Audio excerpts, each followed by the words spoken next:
Assalamualaikum warahmatullahi wabarakatuh. Selamat pagi, tentunya menjelang siang ya Gel ya.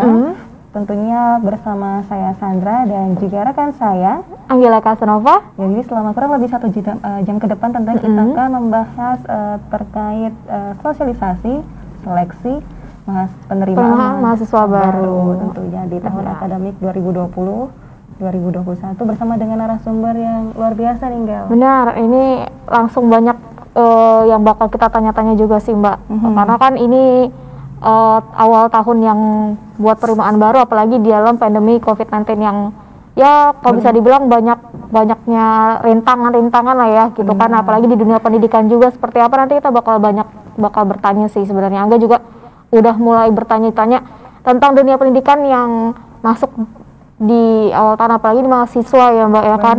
Mahasiswa kan itu perlu banyak banget ya nggak bisa juga ditunda ataupun kayak SD atau SMP jenjang-jenjang seperti itu, karena kan ini mahasiswa ini kalau bisa dibilang kita jenjang yang udah mau benar-benar untuk mencari langkah masa depan gitu Pak ya. Nah ini tentunya Gel, kalau kita membahas terkait perkuliahan gitu kan, tentu ini menjadi hal yang dicari juga, apalagi kalau dengar kata negeri nih. Itu yang diincar ya biasanya ya. Tapi sebenarnya enggak juga sih ya. Itu tergantung kitanya pengennya di mana gitu atau enggak. Biasanya kalau anak-anak dari sekolah SMA atau SMK gitu pengen kuliah gitu, itu biasanya udah tahu dia bakal kuliah di mana biasanya gitu. Siap. Tapi kalau pastinya juga niat hati pasti ke negeri gitu. Betul ya kan. Banget. Nah ini Gel, ngomong-ngomong sudah nggak sabar kita pengen bahas nih, ada narasumber yang luar biasa tentunya dari Politeknik Negeri Balikpapan, yakni Bapak Hilmansyah selaku Wakil Direktur 1 ya, Wakil Direktur 1. Nah ini di bidang akademik dan juga penjaminan mutu tentunya. Benar sekali ya. Ya, selamat pagi menjelang siang Pak. Selamat pagi Mbak Sandra dan Mbak Injil. Oke, ini gimana kabarnya nih Pak? Boleh tahu dulu nih ya kabarnya? Alhamdulillah baik. Oke, tentu Gel ya, kalau misalkan kita dengar sesuatu yang semangat tentunya itu bisa menjadi suatu energi yang positif. Benar, itu jadi satu energi kita juga, jadi sama-sama imun kita juga jadi meningkat. Kalau kita dekat sama Pak Hilman bisa imunnya bisa meningkat gitu ya. Kan kalau semangat sama kita tular semangat juga dong. Alhamdulillah. Ada yel-yelnya Pak? Wah. Yel-yelnya vokasi kuat, menguatkan Indonesia. Oke, vokasi kuat menguatkan Indonesia. Bersama Poltekba. Wah. Bersama Poltekba ini keren. Semangat kita ini langsung. Semangat ya. Harus semangat pagi-pagi. Apalagi ini kita bakal ngebahas tentang dunia mutu pendidikan ya. Betul. Bersama Bapak Hilman sendiri. Kalau sebelumnya kita sudah pernah membahas terkait seleksi juga, tapi bersama dengan Wakil Direktur 3 pemirsa. Nah sekarang kita bersama dengan Pak Hilman, Wakil Direktur 1. Ini ngomong-ngomong nih Pak, soal penjaminan mutu, itu maksudnya seperti apa? Kita masih belum paham ya Gel. Oke, terima kasih Mbak Sandra dan Mbak Angel. Jadi yang pertama, kalau kita bicara terkait standar penjaminan mutu, mungkin saya cerita sedikit dulu tentang Politeknik. Jadi Politeknik itu dari pimpinannya direktur dibantu oleh 3 anggotanya, yaitu adalah Wakil Direktur 1 bagian pendidikan akademik dan penjaminan mutu, kemudian Wakil Direktur 2 itu bagian keuangan ya. Dan ketiga adalah bagian kemahasiswaan dan kerjasama. Nah jadi khusus Politeknik Negeri Balikpapan itu 3 pembantunya lah yang menurunkan program-program dari Pak Direktur ya, Direktur Politeknik Negeri Balikpapan. Nah kemudian terkait standar mutu tadi, untuk mengacu dari peraturan menteri, jadi undang-undang tahun nomor 12 tahun 2012 itu sudah mengamanahkan kepada Menteri Pendidikan Nasional, Kemendikbud sekarang ya. Kalau dulu kan masih Kemendikti, sekarang sudah dialihkan menjadi Kemendikbud sekarang. Dari undang-undang tersebut itu diturunkan Permen Permen nomor 6 tahun 2020, di mana standar pendidikan itu adalah suatu satuan pendidikan nasional yang meliputi standar pendidikan, kemudian standar penelitian, dan juga ditambah lagi standar pengabdian masyarakat. Ada 3 ya Pak? Ada 3. Okay. Jadi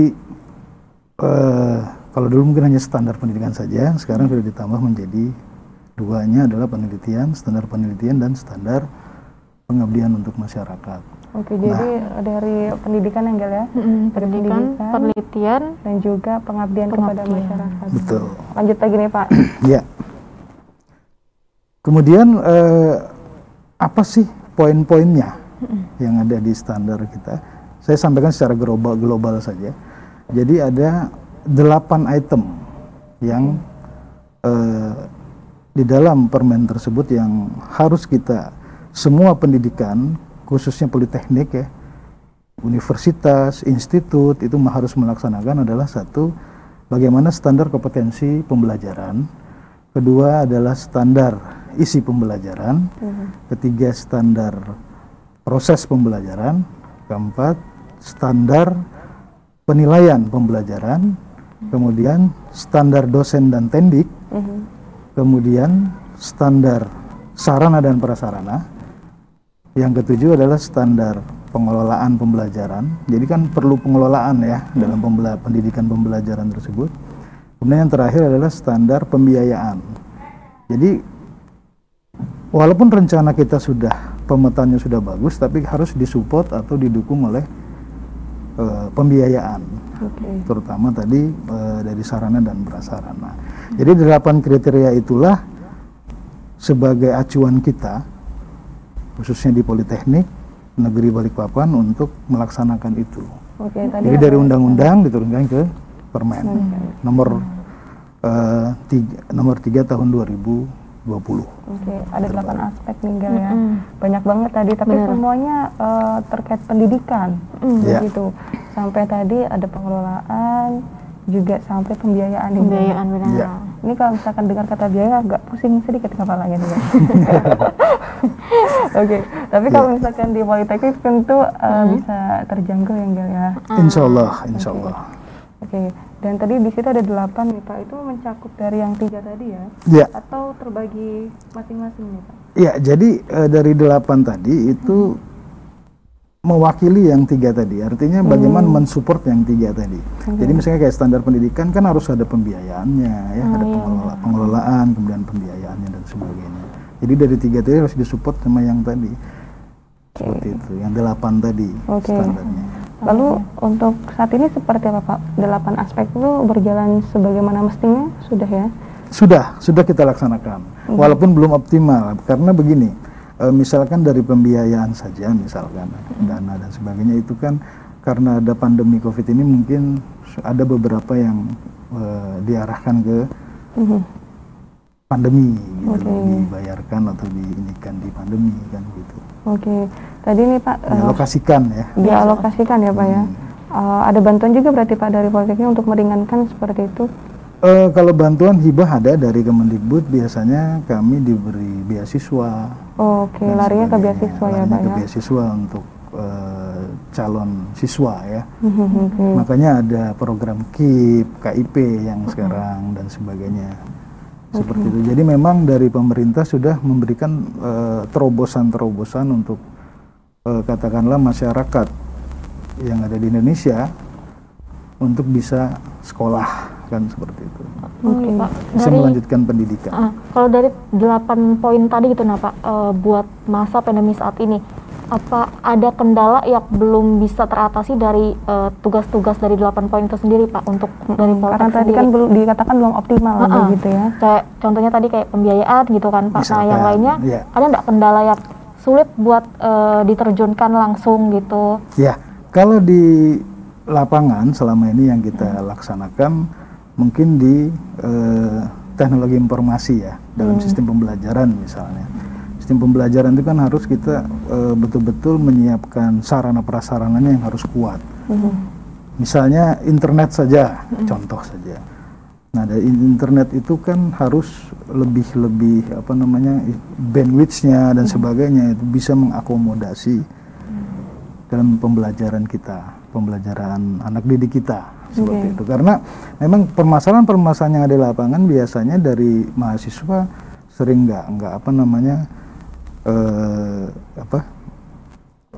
kurang apa, ada yang masuk, ada yang kuat jaringannya yang gitu ya. Saya tidak terlalu paham ke internet.